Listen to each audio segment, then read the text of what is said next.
Assalamualaikum warahmatullahi wabarakatuh. Kami dari kelompok 4 yang beranggotakan saya sendiri, Rosiana Sugiarti. Saya Syafira Zalfa Hajar Aini. Saya Firda Febriani. Pada video kali ini kami akan mempresentasikan mengenai materi pertemuan keempat, yaitu senyawa berwarna dan senyawa berkoordinasi untuk memenuhi salah satu tugas UAS pada mata kuliah bioremediasi yang diampu oleh Bapak Oto Prasadi, SPI MSI. Langsung saja kita mulai. Biodegradasi senyawa berwarna dan berkoordinasi. Yang pertama, saya akan membahas mengenai senyawa berwarna.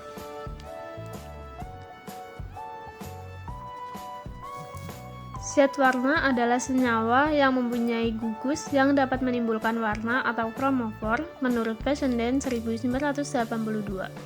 Senyawa berwarna atau dikenal dengan istilah DIS dapat diperoleh secara alami dan buatan. Senyawa atau zat berwarna memegang peran penting dalam beberapa industri modern seperti industri percetakan, makanan, fotografi, tekstil, cat, farmasi, dan beberapa industri lainnya yang mendukung keberlangsungan hidup manusia. Terdapat lebih dari 10.000 jenis dan tipe zat pewarna yang dipakai dalam industri tersebut. Menurut Zhuang Linier, 1991. Pada kasus industri tekstil, sekitar 40% atau setara dengan 700.000 ton per tahun, bahan pewarna menjadi limbah dan mengontaminasi air limbah buangan menjadi pewarna pekat. Hanya dengan konsentrasi kurang dari 1 ppm, keberadaan zat pewarna di dalam air dapat mengakibatkan populasi mikroorganisme dalam air terganggu dan berefek negatif terhadap rantai makanan dan proses pemurnian air. Zat warna untuk tekstil dapat dibedakan menjadi dua jenis berdasarkan sumbernya, yaitu zat warna alami dan sintetik. Zat warna alami dapat diperoleh dari ekstrak tumbuh-tumbuhan, namun dengan variasi yang semakin sedikit dan cenderung tidak stabil. Maka dibuat beberapa zat warna sintetik yang hingga saat ini sering digunakan pada industri. Zat warna tekstil umumnya dibuat dari senyawa azo dan turunannya, yang apabila senyawa azo terlalu berada di lingkungan akan menjadi sumber penyakit karena sifatnya yang karsinogen dan mutagenik. Maka perlu dicari alternatif efektif untuk menguraikan limbah tersebut. Beberapa pewarna azo yang sering digunakan dalam industri tekstil antara lain Direx Blue, Longa Red, and Acid Orange. Sampai saat ini, pengolahan limbah pada beberapa industri tekstil di Indonesia belum menyentuh pada penyelesaian masalah yang menyeluruh. Pengolahan limbah dilakukan dengan proses pengendapan dan adsorpsi. Padatan yang dihasilkan berupa zat pewarna dan logam berat yang masih memerlukan proses pengolahan lebih lanjut. Proses selanjutan berupa penimbunan dan memerlukan biaya yang cukup besar. Proses ini dipercaya oleh banyak pemerhati lingkungan sebagai upaya untuk menghilangkan barang bukti, bukan untuk menyelesaikan permasalahan. Hal ini dikarenakan zat pewarna yang ditimbuh atau dibuang masih berbahaya dan belum terurai secara sempurna. Zat pewarna dan turunannya merupakan senyawa yang sangat sulit terurai, bersifat toksis, dan berpotensi karsinogen, terutama yang bergugus amina. Untuk alasan estetika dan toksisitas, maka zat pewarna yang mengkontaminasi menjadi bagian perhatian untuk penyelamatan lingkungan. Selanjutnya, mekanisme penguraian zat pewarna secara umum dapat dipisahkan menjadi tiga. Yang pertama, bioabsorpsi, di mana bioabsorpsi ini merupakan pengikatan zat terlarut menjadi bagian dari biomasa tanpa keterlibatan proses metabolik. Yang kedua, biodegradasi. Biodegradasi merupakan penguraian zat pewarna menjadi beberapa produk metabolik dengan reaksi enzimatik. Kemudian yang ketiga, bioakumulasi, di mana bioakumulasi ini merupakan pengakumulasian melalui metabolisme untuk pertumbuhan sel. Dengan penguraian oleh mikroba atau dikenal dengan istilah microbial decolorization atau biodegradasi, pengolahan limbah menjadi fungible, murah, sederhana, dan diterima oleh masyarakat secara luas. Mikroba, meliputi bakteri dan jamur, telah dikembangkan dalam upaya pengolahan limbah zat pewarna secara biologis. Reaksi penguraian terjadi melalui reaksi enzimatis yang mengkatalisasi terjadinya reaksi oksidasi reduksi, Setiap mikroba potensial akan memiliki kemampuan yang berbeda-beda dalam proses penguraian tersebut. Salah satu penentu adalah tipe enzim yang diproduksi oleh mikroba dan sangat bertanggung jawab dalam keberlangsungan proses penguraian. Kemudian jenis dan tipe zat berwarna. Kurang lebih 10 jenis dan bentuk zat berwarna tersedia di pasar dengan tujuan pemanfaatan yang berbeda-beda. Secara umum diklasifikasikan berdasarkan struktur kimia dan penggunaannya. Klasifikasi berdasarkan struktur kimia dibedakan antara lain pada kelompok azo, anthraquinone, metan, tripilmetan, sementara berdasarkan penggunaannya dibedakan pada kelompok asam, reaktif, makanan, obat, dan kosmetik. Kelompok zat berwarna azo merupakan kelompok zat berwarna sintetik yang paling banyak digunakan secara komersial. Mereka menguasai lebih dari 50% dari produksi zat berwarna di dunia. Kurang lebih dari 2000 jenis senyawa azo banyak digunakan sebagai pewarna tekstil, makanan, kosmetik, dan tinta untuk printer. Namun sayangnya, zat berwarna azo sangat sulit terurai di alam dan bahkan tidak dapat terurai sempurna meskipun dilakukan melalui penguraian secara kimia dan fisik. Kemudian beberapa jamur dan bakteri pengurai zat berwarna. Dapat dilihat pada tabel berikut. Dalam tabel telah disajikan bahwa jenis mikroba dan zat berwarnanya, tipenya, degradasinya, dan pustakanya. Dan ini merupakan lanjutan dari tabel yang tadi. Selanjutnya, prospek perkembangan teknologi. Meningkatnya produk dan penggunaan kimia sintetis akhir-akhir ini mengakibatkan mereka terakumulasi dan menyebabkan penurunan kualitas lingkungan. Kualitas lingkungan yang menurun itu perlu segera dipulihkan.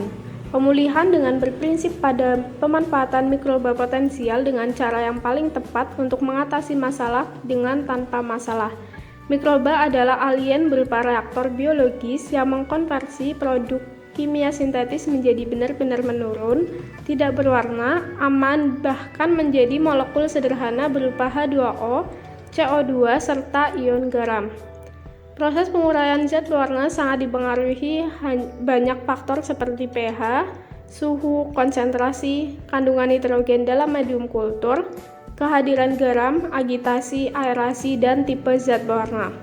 Faktor tersebut harus diperhitungkan saat mengaplikasikan metode bioremediasi. Mikroba secara sempurna akan memanfaatkan molekul zat berwarna sebagai sumber karbon, nitrogen, dan energi sehingga penurunan konsentrasi polutan terjadi dalam makna yang sesungguhnya. Akhir-akhir ini, penelitian mengarah pada penemuan beberapa peluang pemanfaatan mikroba sebagai agen bioremediasi. Penelitian menuju peningkatan laju dan waktu degradasi yang merupakan tantangan penelitian di masa depan. Selain itu, aspek pengembangan penelitian untuk aplikasi skala besar juga merupakan tantangan yang sangat menarik, karena penelitian yang dilakukan saat ini masih terbatas pada skala laboratorium. Saya akan menjelaskan tentang senyawa berklorinasi. Senyawa berklorinasi, polutan menjadi pusat perhatian bukan saja karena sifatnya yang toksik atau beracun, tetapi lebih dari itu memiliki kecenderungan untuk berada di lingkungan dalam jangka waktu yang lama dan berakumulasi dalam tubuh makhluk hidup seperti hewan, manusia, dan tumbuhan, dan rantai makanan atau bioavailable. Sifat tersebut lebih dikenal dengan istilah persisten, bioakumulatif, dan beracun atau toksik PBT.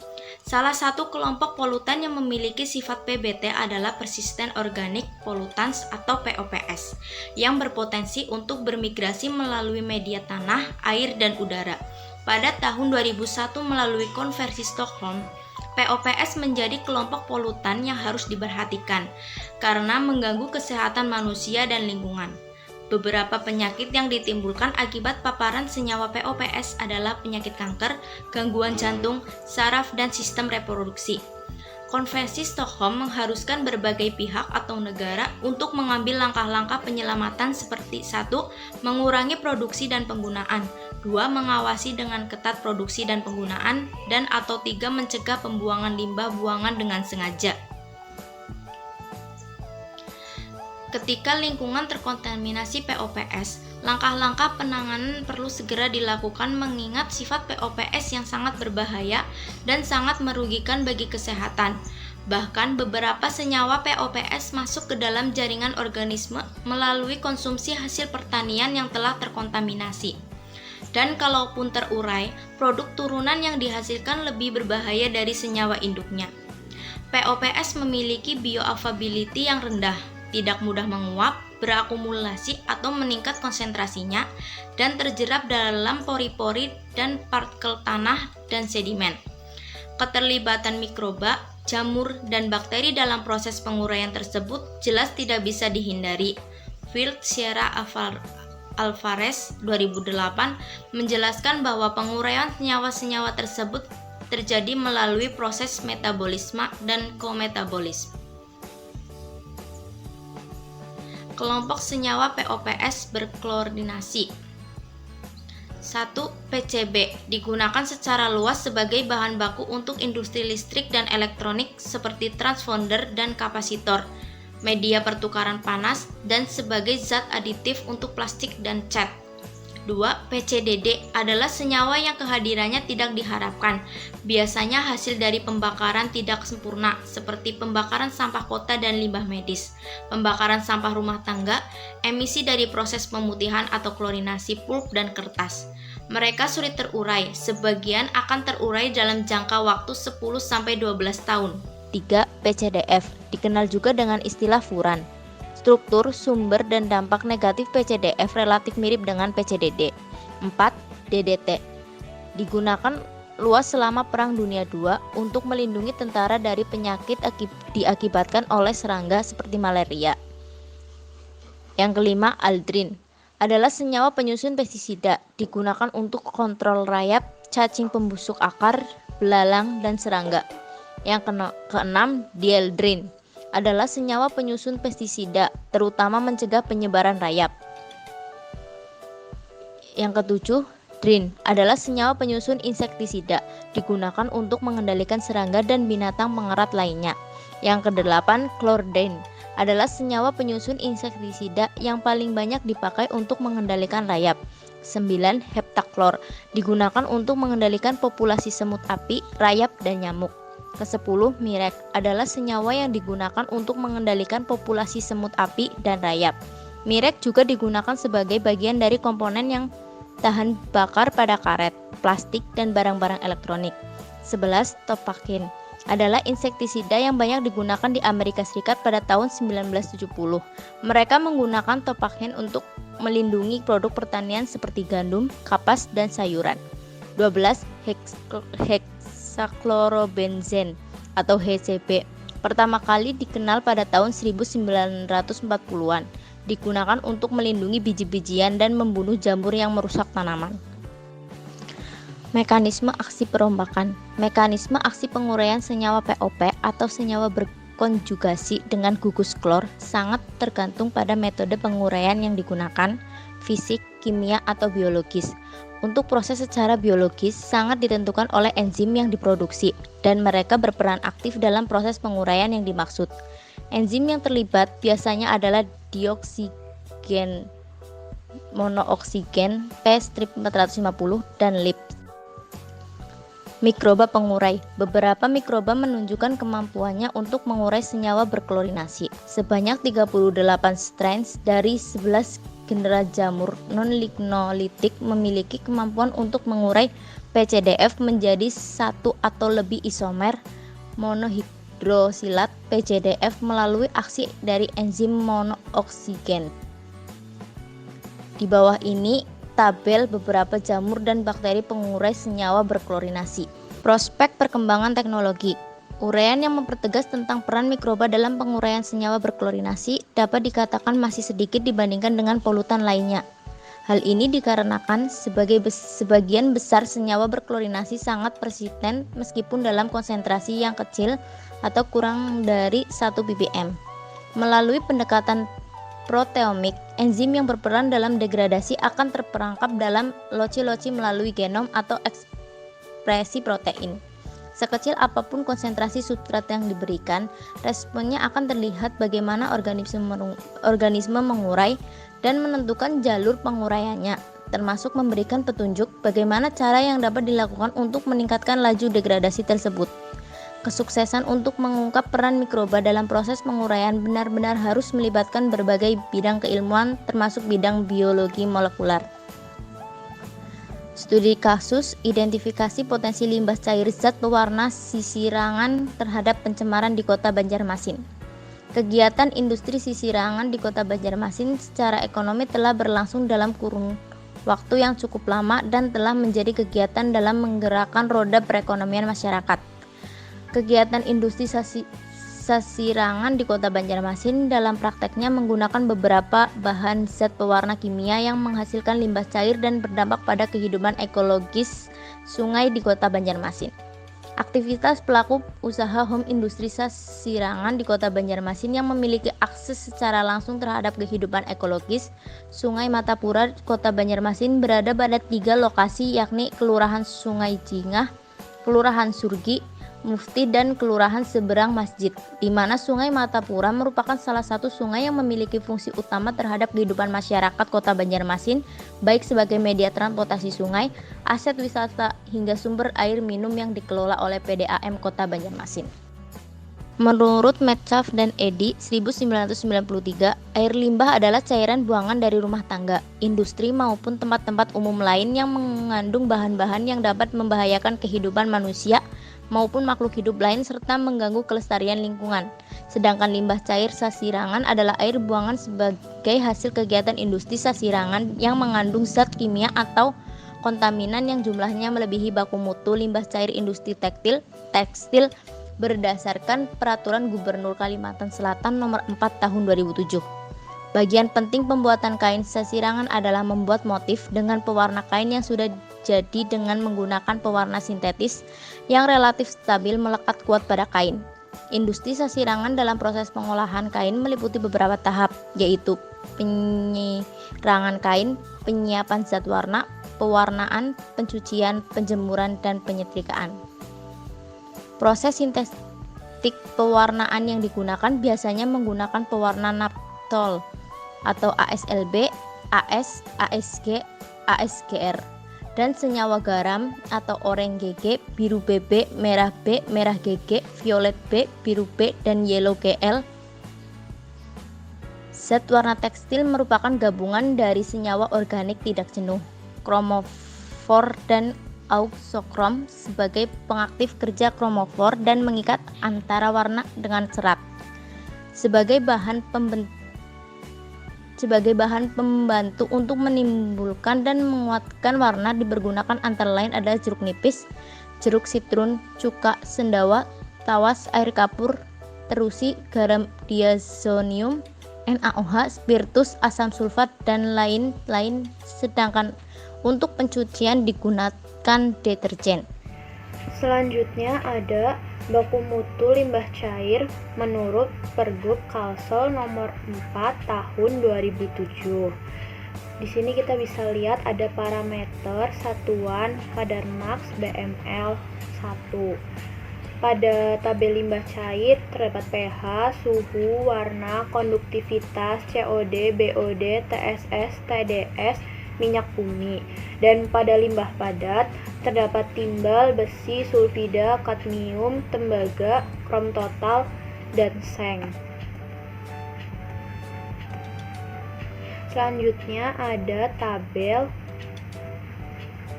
dari masing-masing warna, yaitu ada zat berwarna kain sasirangan, lalu ada karakteristiknya, dan parameter baku mutu Pergub Kalsel nomor 4 tahun 2007. Di sini ada warna yellow green B, violet 2R, violet 4R, brown, RSN, merah B, dan biru B. Lokasi dan waktu penelitian. Lokasi kegiatan identifikasi potensi limbah cair zat pewarna sasirangan terhadap pencemaran di Kota Banjarmasin dilakukan pada 3 lokasi, yakni Kelurahan Sungai Jingah, Kelurahan Surgi Mufti, dan kelurahan seberang masjid yang memiliki dampak secara langsung terhadap pencemaran Sungai Martapura di Kota Banjarmasin. Secara geografis, Banjarmasin terletak di bantaran Sungai Martapura. Penduduk Banjarmasin tinggal di pinggiran sungai atau di kampung-kampung yang berada di bantaran sepanjang kedua sisi Sungai Martapura. Menurut laporan Residen Major tahun 1887, laporan tersebut membuktikan bahwa masyarakat Banjarmasin adalah masyarakat yang sangat ketergantungan dengan sungai. Realitas tersebut tidak dapat dipungkiri mengingat Banjarmasin khususnya dan Pulau Kalimantan pada umumnya memiliki sungai-sungai besar maupun kecil. Pemandangan yang tampak sejak dahulu ketika mengunjungi kota Banjarmasin adalah terlihat jelas pemukiman penduduk yang berjajar di antara bantaran-bantaran sungai. Kondisi ini terus berjalan hingga masuknya pemerintah kolonial Belanda yang mengubah wajah pemukiman penduduk Banjarmasin yang monoton mengikuti sungai menjadi pemukiman di daratan. Dari Gravenhage, Martinus Nijhoff tahun 1887. Jenis zat pewarna home industri sasirangan. Proses perwarnaan pada bahan tekstil pada umumnya meliputi proses pencelupan dan pencapan. Pencelupan yaitu pemberian warna pada bahan tekstil secara merata dengan warna yang sama pada seluruh bahan tekstil dengan 3 komponen bahan utama yaitu zat warna, air, dan obat bantu. Pencapan adalah pemberian warna pada bahan tekstil secara setempat pada permukaan bahan tekstil sehingga menimbulkan komposisi warna dan motif tertentu dengan 3 komponen bahan utama adalah zat warna, pengental, dan obat bantu. Perwarnaan merupakan proses yang cukup rumit sehingga membutuhkan keahlian khusus.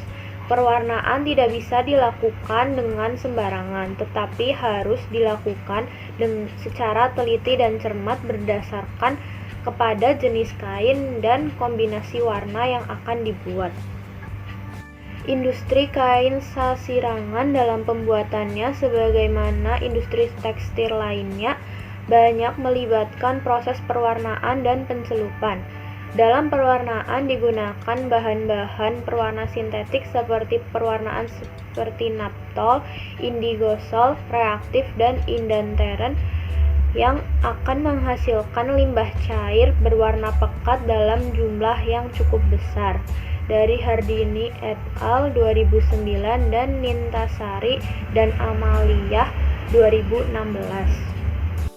Berdasarkan aktivitas dan potensi limbah zat cair yang dihasilkan, maka sebagai upaya untuk mengolah limbah sasirangan sebelum dibuang ke perairan Sungai Martapura agar tidak melebihi standar baku mutu, khususnya pada parameter kandungan kromium pada ikan gabus, zat warna, dan amonia total, analisis strategi pengelolaan limbah cair zat perwarna home industri sasirangan di kota Banjarmasin dapat diberikan rekomendasi sebagai berikut. Kebijakan. Yang pertama ada pemberian sanksi terhadap pelaku usaha industri sasirangan yang membuang limbah tanpa melalui IPAL melalui pembuatan peraturan daerah kota Banjarmasin.